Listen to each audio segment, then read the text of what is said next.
Buenas noches, profesor, compañeros. El día de hoy el grupo número 2 tiene el placer de exponer el tema derechos humanos. El mismo está conformado por Alexis Jiménez, Zulmerici Solís, Helsinki Solís, Shirley Guerrero y mi persona Yoraima Ramos. A continuación, vamos con una pequeña introducción al tema. Aspectos generales de los derechos humanos. La historia de los derechos humanos se remonta a la Segunda Guerra Mundial, entre los años 1939 a 1945. En este caso, en abril de 1945, 50 naciones se reúnen en San Francisco debido a las nefastas consecuencias originadas por la Segunda Guerra, con el optimismo de lograr promover la paz. Y esto era establecer un organismo internacional que tuviera como objetivo principal la promoción de la paz y así evitar guerras futuras. Los ideales de esta organización se establecieron en el preámbulo del Acta Constitutiva. Una vez establecida este Acta Constitutiva, la nueva Organización de las Naciones Unidas entró en vigencia el 24 de octubre de 1945. En el año de 1948 se da la Declaración de los Derechos Humanos. Esto bajo el mandato o la presidencia de Eleanor Roosevelt, la cual se dio la redacción del mismo y se convirtió en la Carta Magna Internacional para toda la humanidad, el día 10 de diciembre de 1948. Luego de esto, los países que participaban de Naciones Unidas se comprometieron a trabajar juntos para promover los 30 artículos de derechos humanos que reunió y se sistematizó en un solo documento. Cabe resaltar que la Declaración Universal de los Derechos Humanos ha inspirado a otras leyes de derechos humanos y ha tratado por todo el mundo y en consecuencia muchos de estos derechos son parte de las leyes constitucionales de las naciones democráticas en la actualidad. Los derechos humanos son una idea de gran fuerza moral y con respaldo creciente. Son reconocidos legalmente en el derecho interno de muchos países y en algunos tratados internacionales. No solo se enfoca en el derecho exclusivamente, sino que está conformado por una base ética y moral que ayuda, promueve, fundamenta el orden geopolítico contemporáneo. Por lo tanto, la Declaración Universal de los Derechos Humanos es una referencia clave e importante en el debate ético-político actual de muchos países, por lo cual el lenguaje de los derechos se ha incorporado a la conciencia colectiva de muchas sociedades. Cabe destacar que existe un permanente debate en el ámbito de las ciencias políticas sobre la naturaleza, fundamentación, contenido e incluso la existencia de los derechos humanos. Pero esto no ha sido un obstáculo para que siga evolucionando en cuanto a este tema y ha permitido resolver ciertos conflictos que involucran la violación de los derechos. Como concepto de los derechos humanos tenemos que son derechos inherentes a todos los seres humanos, sin distinción alguna de nacionalidad, lugar de residencia, sexo, origen étnico o nacional, color, religión, lengua, cualquier otra condición. Todos tenemos los mismos derechos humanos sin discriminación alguna. Entre las características de los derechos humanos podemos resaltar universales e inalienables. En este caso, el principio de la universalidad es la piedra angular de todo derecho humano internacional, ya que los derechos humanos son inalienables y no se deben suprimir. Son interdependientes e indivisibles. Son iguales y no discriminatorios. Es decir, la no discriminación es un principio transversal en el derecho internacional de derechos humanos. El principio de la no discriminación se complementa con el principio de igualdad, como lo estipula el artículo 1 de la Declaración Universal de los Derechos Humanos. Todos los seres humanos nacen libres e iguales en dignidad y derecho. Y la otra característica que podemos mencionar son los derechos y obligaciones. La obligación de protegerlos exige que los estados impidan los abusos de los derechos humanos contra individuos y grupos. humanos se clasifican en dos tipos: derechos civiles y políticos y los derechos económicos, sociales y culturales. Los derechos civiles y políticos están estipulados en el Pacto Internacional de 1976. Dentro de este tipo de derechos encontramos aquellos que protegen las libertades individuales y garantizan que cualquier ciudadano pueda participar en la vida social y política con condición de igualdad y sin discriminación. Aquí caben destacar como ejemplo la libertad de movimiento, la igualdad ante la ley, los derechos a un juicio justo y a la presunción de inocencia, entre otros. En los derechos económicos, sociales y culturales, estos son derechos socioeconómicos incluidos en la Declaración Universal de 1948, entre los cuales podemos mencionar como ejemplo los derechos a la vivienda, el derecho a la alimentación, al trabajo, entre otros. Además de los distintos tipos de derechos humanos que se plantean, por ejemplo, la Convención de Ginebra de 1951, que establece los derechos de los refugiados y determina una protección internacional especial para aquellas personas que se han visto obligadas a huir. Buenas noches, profesor y compañeros. Mi nombre es Shirley Guerrero y voy a hablarles sobre los aspectos jurídicos. La fundamentación de los derechos humanos ha sido y es objeto de gran interés a lo largo de los tiempos. La mayoría considera que es una labor teórica con gran incidencia en la práctica. Diversas teorías sostienen que los derechos humanos son una codificación de la conducta moral, por eso es considerado un producto social y humano que se desarrolla en un proceso de evolución biológica social. Los derechos humanos los podemos encontrar en las siguientes escrituras, que son la Constitución de la República, la Declaración Universal de los Derechos Humanos, la Convención Americana de los Derechos Humanos, aprobada en la Ley 15 de 1977, la Convención de los Derechos del Niño, que es el Tratado Internacional adoptado por la Asamblea General de las Naciones Unidas el 20 de noviembre de 1989, la Ley 15 del 6 de noviembre de 1990, las convenciones para prevenir sanciones y erradicar la violencia contra la mujer, el convenio sobre los pueblos indígenas y el convenio sobre la protección de la biodiversidad. La Declaración Universal de los Derechos Humanos es adoptada y proclamada por la Asamblea General en la Resolución 217A del 10 de diciembre de 1948. Este preámbulo es considerado que la libertad, la justicia y la paz en el mundo tiene por base el reconocimiento de la dignidad intrínseca y de los derechos iguales e inalienables de todos los miembros de la familia. También es considerado que los pueblos de las Naciones Unidas han reafirmado en la Carta su fe en los derechos fundamentales del hombre.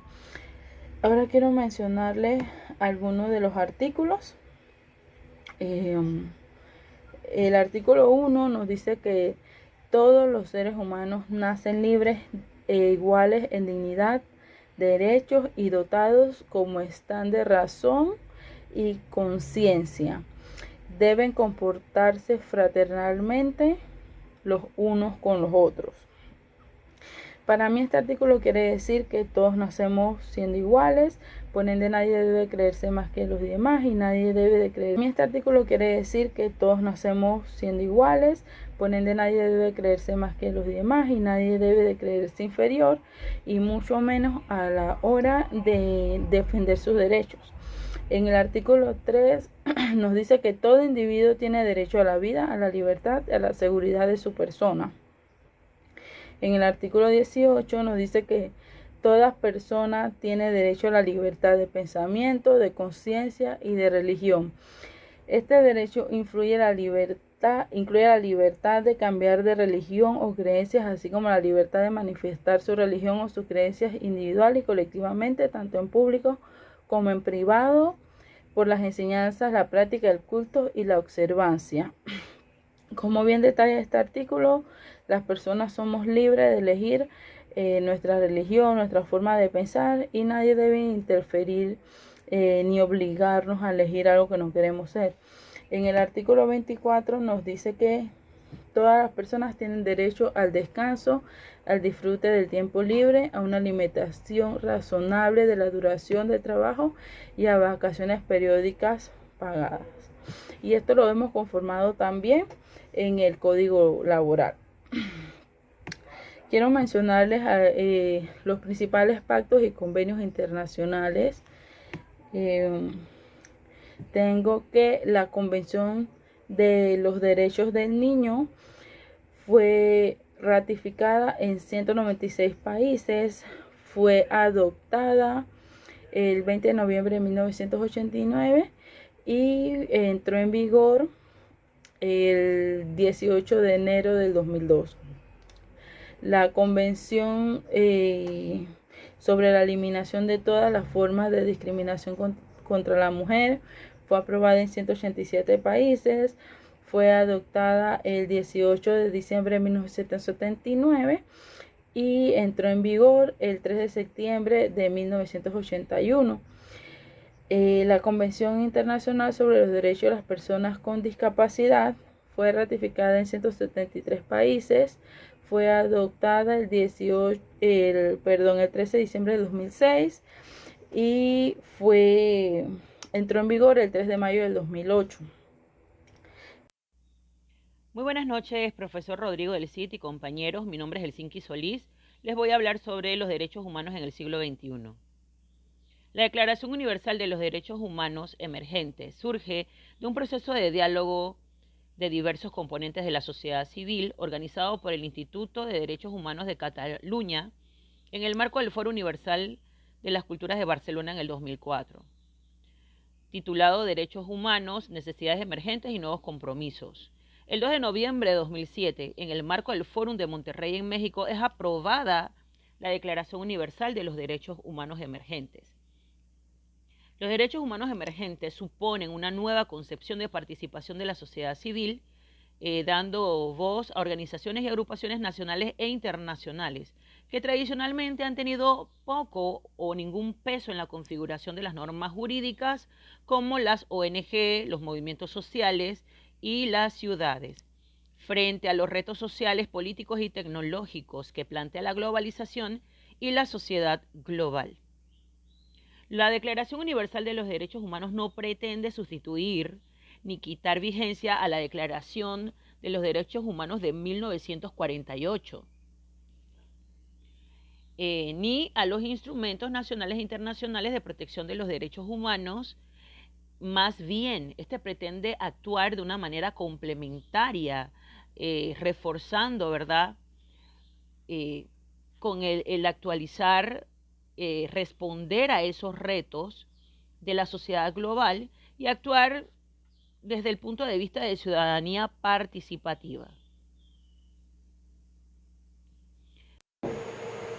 Mientras que la Declaración Universal de los Derechos Humanos surge de una asamblea de estados, la Declaración de Derechos Humanos Emergentes se constituye desde las diversas experiencias y luchas de la sociedad civil global, recogiendo las reivindicaciones más perfiladas de sus movimientos sociales. Asimismo, mientras que la Declaración Universal de Derechos Humanos es una resolución adoptada solemnemente por las Naciones Unidas como documento fundador de una ética humanística del siglo XX y el ideal común a alcanzar desde una óptica individualista y liberal, la Declaración Universal de los Derechos Humanos Emergentes surge desde la experiencia y las voces de la sociedad civil global en los inicios del siglo XXI. Esta declaración comprende una nueva concepción de participación ciudadana y concibe los derechos emergentes como derechos ciudadanos. Se trata de superar el déficit político y la impotencia entre los cambios deseados y las precarias condiciones actuales para su realización. Los derechos humanos son, sin embargo, resultado de un proceso inacabado y en permanente transformación. Emergen nuevos compromisos, necesidades, nuevos derechos y sobre todo una toma de conciencia de las sociedades actuales que hacen visibles a pueblos y grupos sociales que hoy permanecen como ese comunicar de las voces de toda una sociedad civil internacional organizada. La Declaración de los Derechos Humanos Emergentes se inscribe como respuesta a los procesos de globalización cuya naturaleza parcial y desigual excluye de sus beneficios a amplias capas de la población mundial, en particular a los países subdesarrollados, pero también en los desarrollados, diseñando como marco de relación global un escenario de pobreza, violencia y exclusión. Hoy, ante nuevos contextos y mundialización de la economía, grandes transformaciones de la ciencia y la tecnología, la ingeniería médica, fenómenos como las migraciones mundiales y desplazamientos de grandes núcleos de la población, aumento de la pobreza a nivel mundial y de la extrema pobreza en el tercer mundo, aparición de nuevas formas de esclavitud, agudización del terrorismo y el narcotráfico, pervivencia e intensificación de los conflictos interétnicos y de la hegemonía política de un país ante bloques políticos en construcción. El derecho al trabajo como derecho social se ve reflejado en el Pacto Internacional de Derechos Económicos, Sociales y Culturales, que entró en vigor en 1976 y a finales de octubre de 2016 ya contaba con 164 estados partes. Entre los derechos humanos al trabajo y derechos humanos en el trabajo, podemos mencionar la libertad para ejercer cualquier profesión lícita sin injerencia de alguna autoridad pública. ¿Qué significa eso? Que después que la persona tenga o haya cumplido con los requisitos establecidos por ley para ejercer una profesión, puede ejercerla libremente. El segundo derecho es a tener un trabajo que implica obligaciones positivas para el Estado, a fin de fomentar las circunstancias propicias para generar empleo.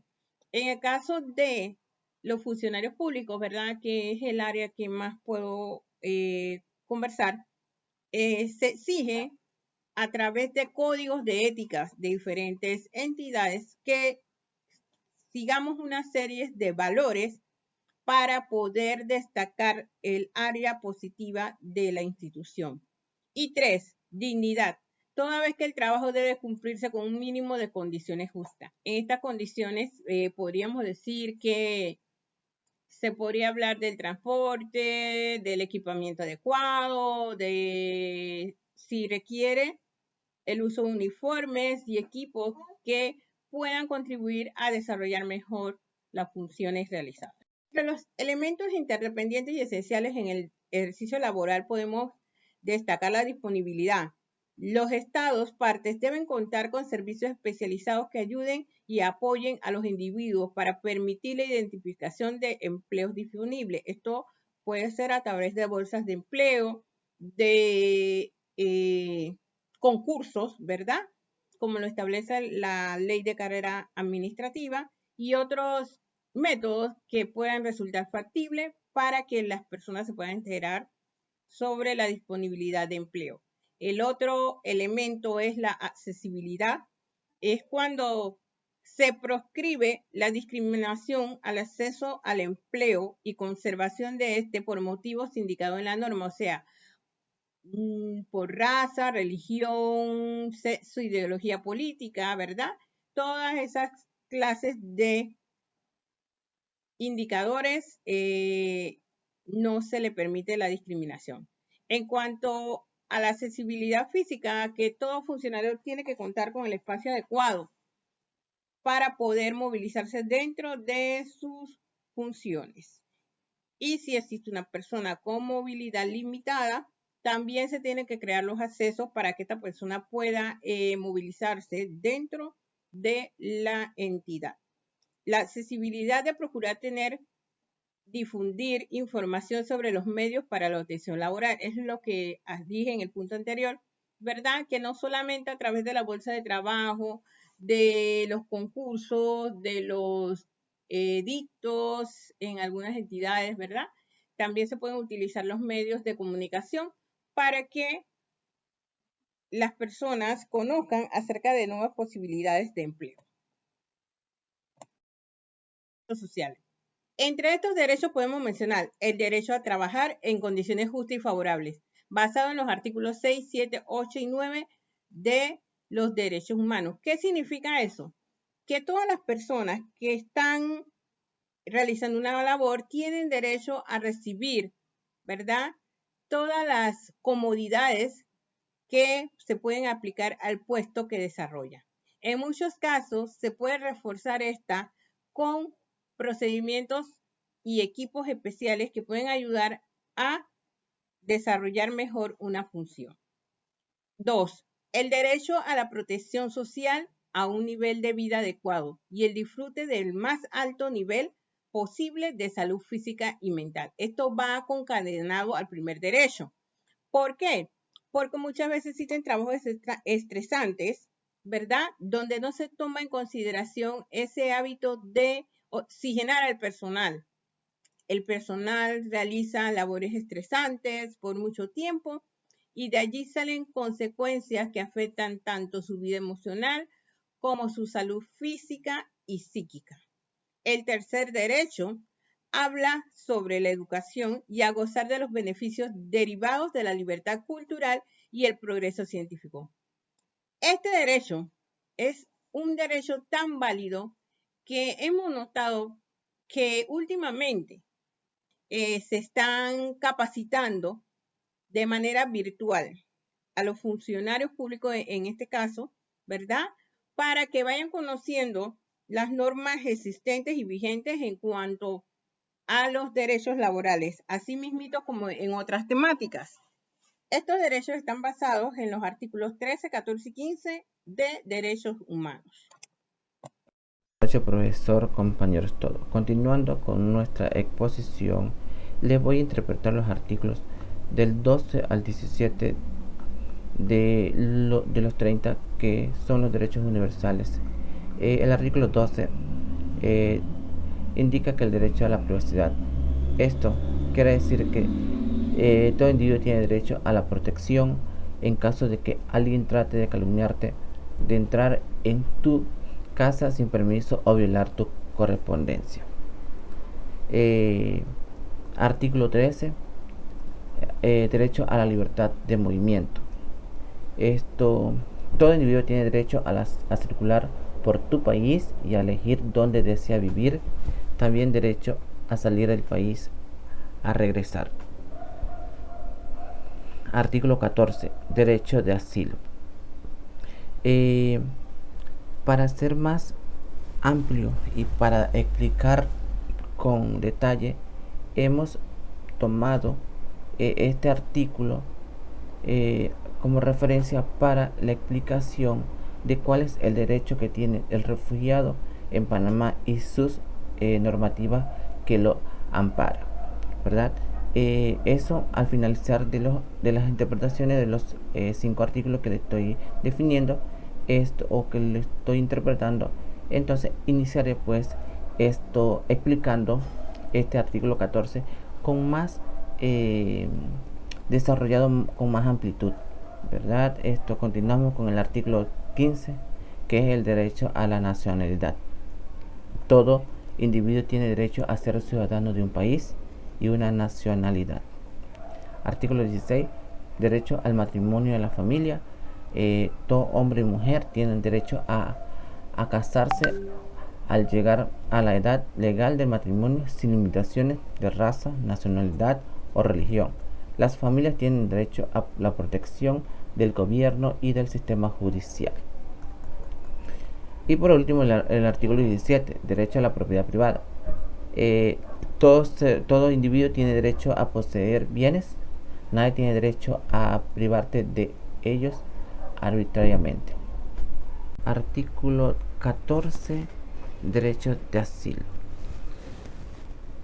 Como hemos enfocado nuestro trabajo en base al derecho laboral, al derecho de trabajo, perdón, el derecho de asilo lo hemos tomado como referencia para ver la realidad de las normativas que protegen al refugiado y al asiliado en nuestro país. Antes Es importante nuevamente narrarle el artículo 14 de qué se trata. El artículo 14 de derecho de asilo dice esto, cita esto: en caso de persecución, toda persona tiene derecho a buscar asilo y a disfrutar de él en cualquier país. Este derecho no podrá ser invocado contra una acción judicial realmente originada por delitos comunes o por actos opuestos a los propósitos y principios de las Naciones Unidas.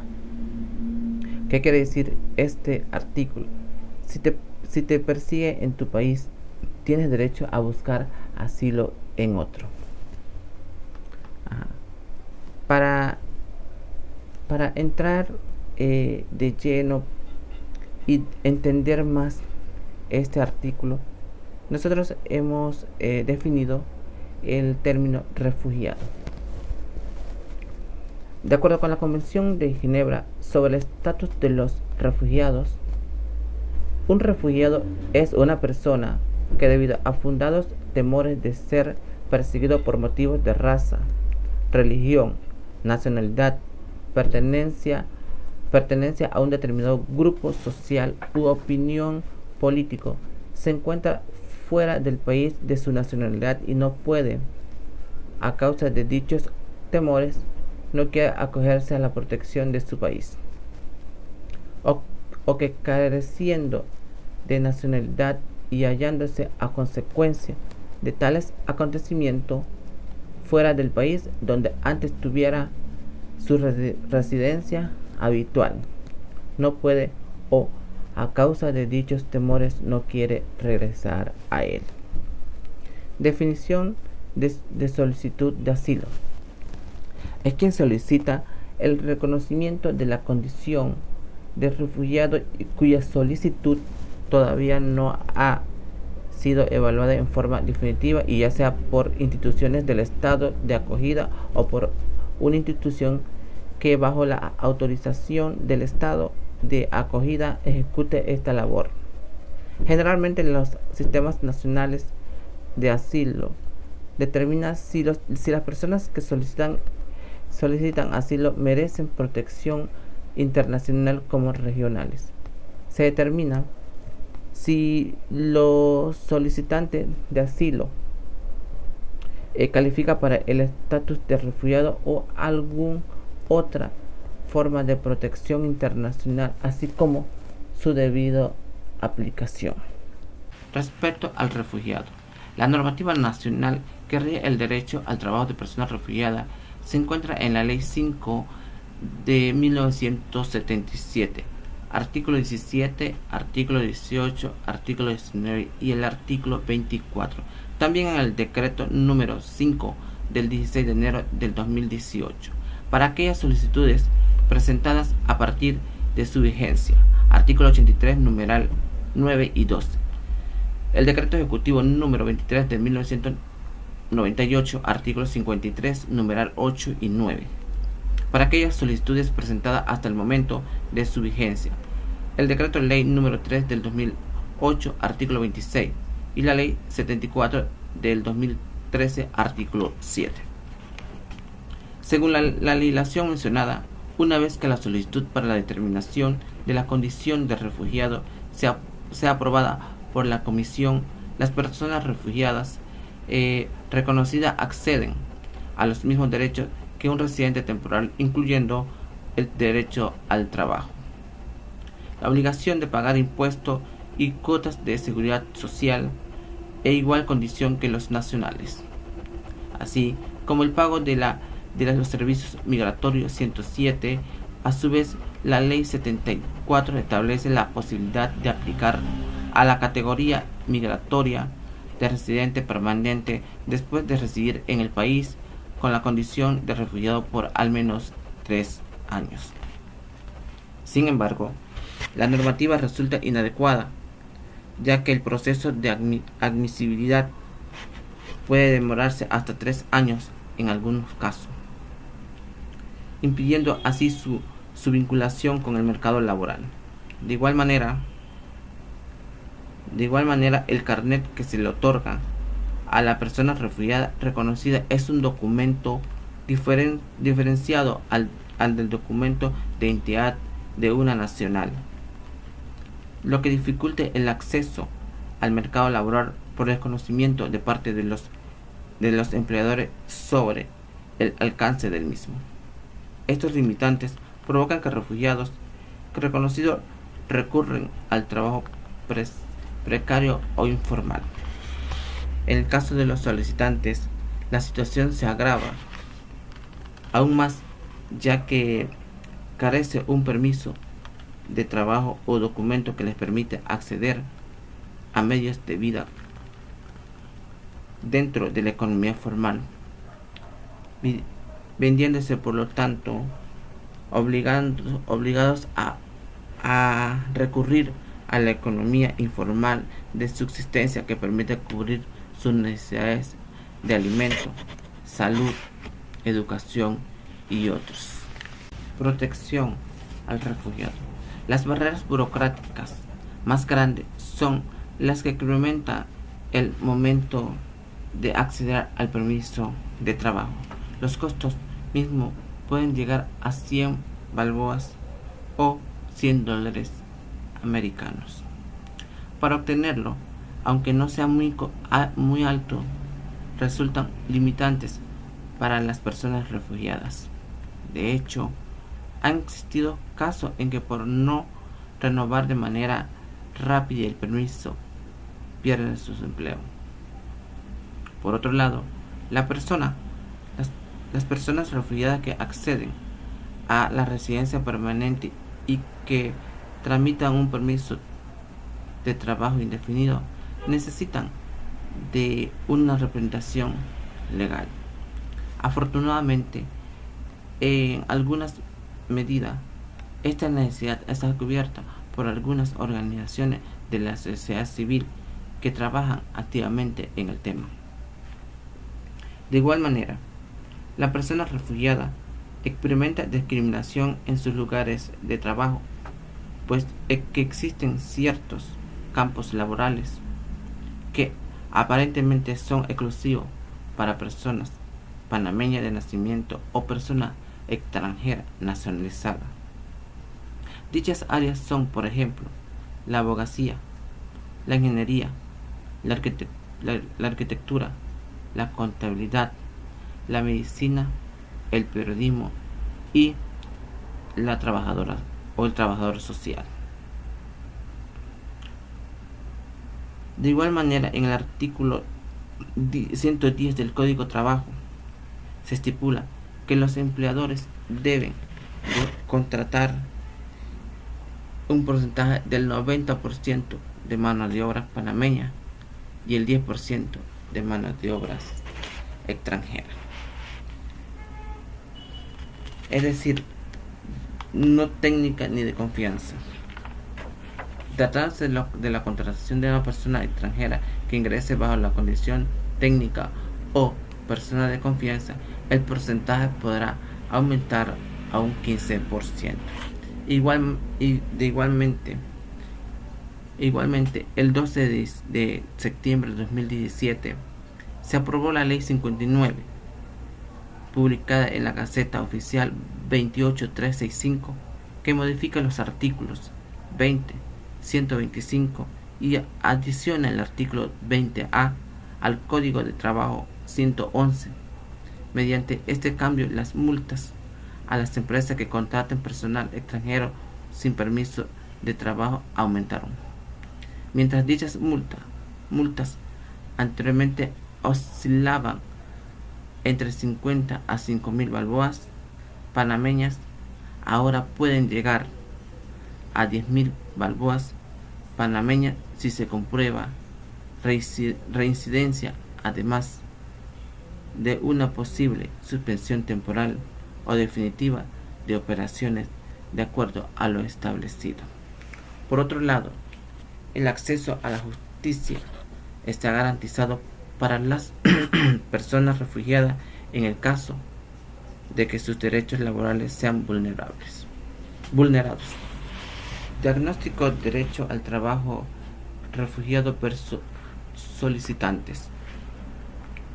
En Panamá, el derecho al trabajo de las personas refugiadas están garantizados con los mismos derechos que para personas que poseen una residencia temporal. Sin embargo, para los solicitantes de asilo no existe el derecho a trabajar, también considerando el tiempo de determinación de la solicitud, misma que puede tardar hasta 3 años, tomando en cuenta además que las condiciones de precariedad son altas. En cuanto a la protección, las personas refugiadas, a pesar de acceder a este derecho, experimentan barreras burocráticas que limitan su acceso al mercado laboral, como son los campos laborales exclusivos para los nacionales, los trámites y costos de permiso, entre otros. Los solicitantes de asilo están imposibilitados de buscar empleo formal, estando sujetos a la explotación laboral. Las iniciativas hacia la promoción del derecho al trabajo por parte del gobierno existen, pero no son insuficientes, debido a que no existen clases de idioma para población que no hable español, ni capacitación para empresarios. En definitiva, los programas que se han implementado no abarcan las necesidades de la población solicitante de asilo. Derecho al trabajo a los refugiados. En Panamá hay 2.300 personas refugiadas y 15.000 personas que necesitan de protección internacional. Estas personas, que se han visto obligadas a huir de sus hogares, llegan a Panamá en busca de refugio y de una nueva oportunidad para construir su proyecto de vida. Derechos de los refugiados. Son derechos de refugiados y de su núcleo familiar básico en concordancia con la Convención de 1951 y el Protocolo de 1967 sobre el estatus migratorio de los refugiados. La Constitución Política y las leyes de la República lo siguiente. 1. El no rechazo en la frontera o puesto de entrada al país. 2. La no sanción por ingreso al país en forma irregular. 3. La prohibición de expulsión y devolución no refolemen al país en donde suscitan los hechos que le obligan a solicitar protección internacional. 4. La permanencia legal dentro del territorio nacional bajo la condición de refugiado. 5. La repatriación voluntaria. 6. Optar por una solución duradera dentro de los esquemas migratorios vigentes. 7. Optar por la naturalización. 8. La autosuficiencia e incorporación a la vida productiva. 9. Solicitar permiso de trabajo en calidad de refugiado o cualquier otra opción que le sea más favorable. 10. Posibilidad de beneficiarse de ayuda social orientada a su integridad a la sociedad. 11. La reunificación del núcleo básico, atendiendo lo establecido en el artículo 77 de este decreto ejecutivo. 12. Acceder a la atención de salud, educación, vivienda y trabajo. 13. Derecho a que le sea aplicada la disposición de salvaguardar y las garantías relativas a la exclusión establecida en la Convención de 1951 y Protocolo de 1967 sobre estatus de los refugiados. Y por último, el 14. Otros derechos que les sean reconocidos por los instrumentos internacionales ratificados por la República de Panamá, en particular los mencionados en el numeral anterior.